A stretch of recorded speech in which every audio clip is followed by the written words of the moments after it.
We told you about that controversial new bill in the Ohio House that would change the minimum age to be a police officer from 18 to 21. And tonight we're getting reaction from Toledo Police. Michael Sandlin is live at TPD headquarters tonight with more. So, Mike, what's the controversy with this? Well, Melissa, the writers of the bill say that they're putting it in place to help with police shortages, giving local departments the opportunity to recruit younger at their discretion. But opponents of the bill, rather, say that they don't believe that it's the right choice because data has proven that time and time again that 18 is simply too young to carry a badge. The need for more officers has been a consistent issue for TPD over the years, and their new police chief, Mike Trenley, thinks this new bill could finally be the solution his department needs. We need more people, so if this gets us more people through the door, then it's beneficial. But in the same breath, he hesitates at the idea of someone so young in a position so challenging. I came on at 21, and there were days where I'm like, man, I was too young. I wasn't mature enough. But that doesn't mean it's the same for everybody, right? Some 25-year-olds are not as mature as an 18-year-old, so you kind of have to take those on a case-by-case basis.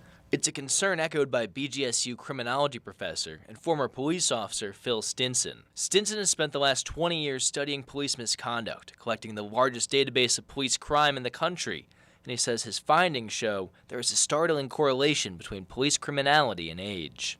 Officers who are hired in the places that allow for officers to be hired at an age under the age of 21 are more likely to engage in career-ending misconduct, ultimately resulting in them losing their job. Stinson says that kind of behavior comes from a lack of maturity, the kind that's needed when someone wears a badge. We see that sometimes the younger officers are more likely to get into off-duty spats. They're more likely to intervene in things off-duty when a more experienced officer would exercise more discretion and more judgment in how they handle those situations.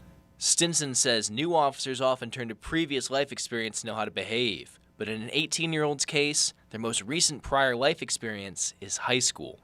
He fears that in the long run, what appears to be a solution to staffing would end up piling departments with a series of legal embarrassments. It is generally only done in agencies and jurisdictions where they've changed the law to deal with a perceived problem, but it creates other problems.